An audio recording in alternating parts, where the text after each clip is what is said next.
Viral പനി, ഡെങ്കുപ്പനി, എലിപ്പനി, chikungunya, മഞ്ഞപ്പിത്തം, ടൈഫോയിഡ് എന്നിവയാണ് പ്രധാന മൺസൂൺകാല രോഗങ്ങളായി കണക്കാക്കുന്നത്. ഇവയ്ക്കെല്ലാം പനി, ക്ഷീണം, ശരീരവേദന അടക്കം പൊതുലക്ഷണങ്ങളാണുള്ളതും. ഭൂരിഭാഗം പേരും പനിക്ക് മെഡിക്കൽ സ്റ്റോറുകളിൽ നിന്നും മരുന്ന് വാങ്ങിയ ശേഷം കുറവില്ലെങ്കിൽ മാത്രമാണ് ആശുപത്രിയിൽ പോകാറ്. ജീവന് പോലും ഭീഷണിയാകും വിധം വലിയ അപകടമാണിതെന്ന് ഡോക്ടർമാർ പറയുന്നു.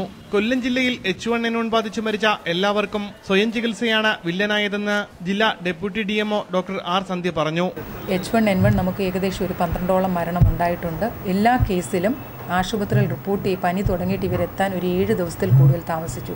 നമുക്കൊരു ആദ്യത്തെ 3 ദിവസത്തിനകം ഒസൽടാമിവർ എന്ന് പറഞ്ഞ ഗുളിക സ്റ്റാർട്ട് ചെയ്തിരുന്നെങ്കിൽ ഈ മരണം നമുക്ക് കുറയ്ക്കാൻ പറ്റുമായിരുന്നു.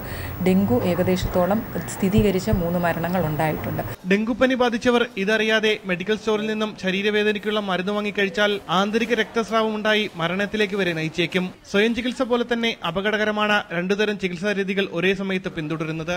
ഈ രീതി അവസാനിപ്പിക്കണമെന്ന് കൊല്ലം ജില്ലാ Ayurveda chief medical officer doctor Shaji Jose പറഞ്ഞു.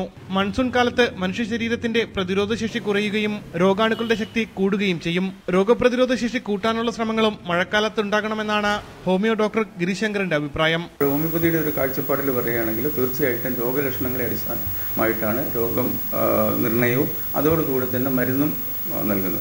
അങ്ങനെ മരുന്ന് നൽകുമ്പോൾ തന്നെ ശരീരത്തിൻ്റെ പ്രതിരോധ ശക്തി വർദ്ധിക്കുകയും ഈ രോഗത്തിനെ നിയന്ത്രിക്കാൻ കഴിയുകയും അതില്ലാതാക്കുകയും ചെയ്യുന്ന ഒരു സംവിധാനമാണ് ഹോമിയോപ്പതിയിലുള്ളത്. ഡെങ്കുപ്പനിക്ക് പപ്പായയിലയുടെ നീര് നൽകുന്നതടക്കമുള്ള പല നാട്ടുമരുന്നുകൾക്കും ശാസ്ത്രീയ അടിത്തറ ഇല്ലെന്നും ഡോക്ടർമാർ അഭിപ്രായപ്പെടുന്നു.